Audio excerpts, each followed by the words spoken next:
दोस्तों नमस्कार, स्वागत है आपका यूट्यूब चैनल एबी टेक में। आज है 24 नवंबर 2023 और जान लेते हैं आज की महत्वपूर्ण खबरें जो आज के प्रमुख समाचार पत्रों पर छाई हुई हैं। सबसे पहले देखिए अपडेट उत्तर प्रदेश लोक सेवा आयोग से कि यूपीपीएससी से जुड़े 15 लाख से अधिक अभ्यर्थी। अब तक 15,26,328 अभ्यर्थियों ने किया वन टाइम रजिस्ट्रेशन, विभिन्न परीक्षाओं में हो सकेंगे शामिल। तो यहाँ पर ओटीआर को लेकर के बात की गई कि 15 लाख से अधिक ओटीआर रजिस्ट्रेशन अब तक हो चुके हैं। यह संख्या 20 लाख तक पहुँचने की उम्मीद है। देश के किसी भी आयोग से इतनी बड़ी संख्या में अभ्यर्थी नहीं जुड़े हैं। ये सभी अभ्यर्थी आयोग के विभिन्न परीक्षाओं में शामिल होंगे। यूपीपीएससी ने 1 अप्रैल 2023 से ओटीआर को अनिवार्य कर दिया था। आयोग की किसी भी परीक्षा में शामिल होने के लिए ओटीआर की अनिवार्यता लागू होने के बावजूद शुरुआत में रजिस्ट्रेशन की संख्या काफ़ी कम थी, लेकिन जब स्टाफ नर्स, अपर निजी सचिव, समीक्षा अधिकारी, सहायक समीक्षा अधिकारी जैसी बड़ी भर्तियों के लिए विज्ञापन जारी हुए तो ओटीआर की संख्या में तेजी बढ़ने लगी। नतीजा ये हुआ कि बृहस्पतिवार शाम तक यानी कल शाम तक 15,27,653 अभ्यर्थी ओटीआर कर चुके हैं। इसमें से 15,26,831 अभ्यर्थियों को ओटीआर की हरी झंडी मिल चुकी है। 15,26,328 अभ्यर्थियों को ओटीआर नंबर भी अलॉट कर दिया गया है। लाखों की संख्या में ओटीआर होने के कारण पोर्टल पर दबाव भी बना हुआ है, जिसकी वजह से यूपीपीएससी को भर्ती परीक्षाओं के आवेदन की अंतिम तिथियां भी बढ़ानी पड़ी हैं। तो कुल मिलाकर के 15 लाख अब तक ओटीआर हो चुके हैं और संख्या 20 लाख तक पहुंचेगी। आपको बता दें अभी लोक सेवा आयोग से कई बड़ी भर्तियां आनी हैं, जैसे कि यहाँ पर देखो दिया गया है एलटी ग्रेड भर्ती, पीसीएस 2024 भर्ती, जीआईसी प्रवक्ता भर्ती, खंड शिक्षा अधिकारी भर्ती। तो जब ये विज्ञापन आएंगे संभवतः तब तक और भी यहाँ पर ओटीआर होंगे। और एक अच्छी बात ये भी है कि यहाँ पर उत्तर प्रदेश लोक सेवा आयोग में अदर स्टेट अभ्यर्थियों को भी मौका मिलता है। तो बहुत से अदर स्टेट वाले अभ्यर्थी जो इन भर्तियों का इंतज़ार करते हैं वो लोग भी ओटीआर करवा रहे हैं। चलिए हम बात करते हैं आगे।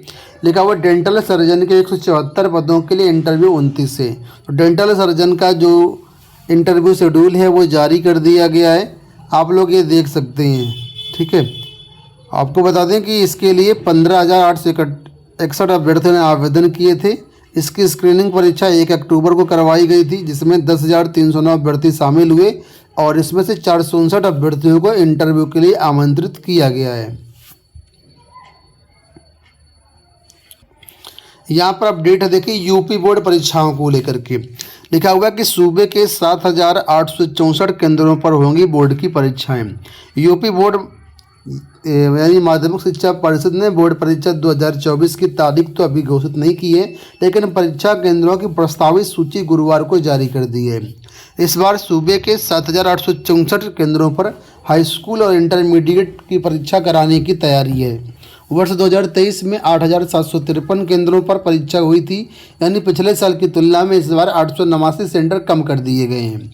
बोर्ड सचिव दिव्यकांत शुक्ल की ओर से गुरुवार को जारी केंद्रों की प्रस्तावित सूची के अनुसार 1,017 राजकीय स्कूल, 3,537 एडेड विद्यालय और 3,310 वित्तहीन स्कूलों को सेंटर बनाया गया है। इस बार तकरीबन 55 लाख अभ्यर्थी हाई स्कूल इंटर के पंजीकृत हैं।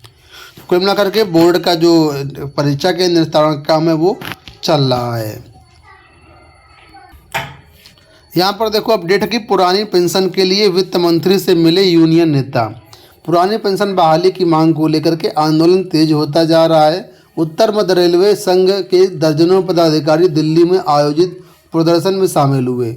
संयुक्त महामंत्री उत्तर मध्य रेलवे कर्मचारी संघ एवं संयुक्त जिला महामंत्री भारतीय मजदूर संघ प्रयागराज रूपम पांडे के नेतृत्व में प्रदर्शन के बाद प्रतिनिधिमंडल केंद्रीय वित्त मंत्री निर्मला सीतारमण से मिला।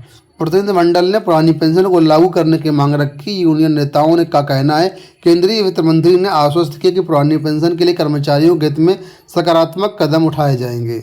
तो आश्वासन ही मिलेगा, फिलहाल सरकार जो है इसको लागू करने की कोई भी प्लानिंग नहीं कर रही है। कई बार ऐसे आश्वासन दिए गए और कई बार नकार भी दिए गए हैं। बीपीएससी टीआरई 2 की बात करते हैं तो देखिए लिखा है 7 से 16 तक आयोजित होगी शिक्षक नियुक्ति परीक्षा। बिहार लोक सेवा आयोग ने द्वितीय अध्यापक नियुक्ति परीक्षा का कार्यक्रम गुरुवार की शाम जारी कर दिया है।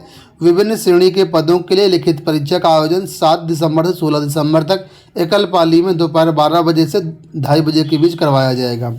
सभी श्रेणी की परीक्षा एक एक अंक के 150 अंक प्रश्न शामिल होंगे, नेगेटिव मार्किंग नहीं है। एक ही पेपर में भाषा, सामान्य अध्ययन व संबंधित विषय के प्रश्न होंगे। भाषा के अंकों में 30 अंकों में 30% अंक लाना अनिवार्य है। मेधा सूची सामान्य ज्ञान व संबंधित विषय के 120 प्रश्नों में प्राप्त स्कोर पर बनेगी। इसका जो कार्यक्रम है वो बीपीएससी की वेबसाइट के साथ साथ governmentjobcenter.com या फिर एबीटेक के यूट्यूब टेलीग्राम चैनल पर भी अवेलेबल है, वहाँ से आप लोग देख सकते हैं। इस परीक्षा कार्यक्रम के जारी होने के बाद बहुत से अभ्यर्थी ये कहने लगे कि हमारी जो परीक्षाएं टकरा रही हैं। एक्चुअल में जो डेट जारी की गई है इसमें इसी डेट में जो है EMRS की परीक्षा है, UGC नेट की भी परीक्षाएं हैं, BRSI की भी परीक्षाएं, MPPCS की भी परीक्षाएं हैं। कई सारी ऐसी परीक्षाएं हैं जो इन तिथियों में हैं और अभ्यर्थी अब डिसाइड करेंगे कि आखिर करना क्या है, क्योंकि एग्ज़ाम डेट पोस्टपोन होना बड़ा मुश्किल है। फिर भी अभ्यर्थी सोशल मीडिया पर कैंपेन चला रहे हैं और बीपीएससी चेयरमैन को ट्वीट करके रिक्वेस्ट कर रहे हैं कि बीपीएससी की जो एग्ज़ाम डेट है थोड़ा सा पोस्टपोन कर दी जाए। साथ ही जो लोग अभी तक बीपीएससी शिक्षक भर्ती के लिए फॉर्म नहीं भरे हैं और फॉर्म भरना चाहते हैं तो प्राइमरी के लिए रजिस्ट्रेशन, आवेदन, फीस पेमेंट सब कुछ चल रहा है। आवेदन करने की लास्ट डेट 25 नवंबर है। तो अगर आप प्राइमरी टीचर की भर्ती के लिए आवेदन करना चाहते हैं तो आपके पास अंतिम मौका है।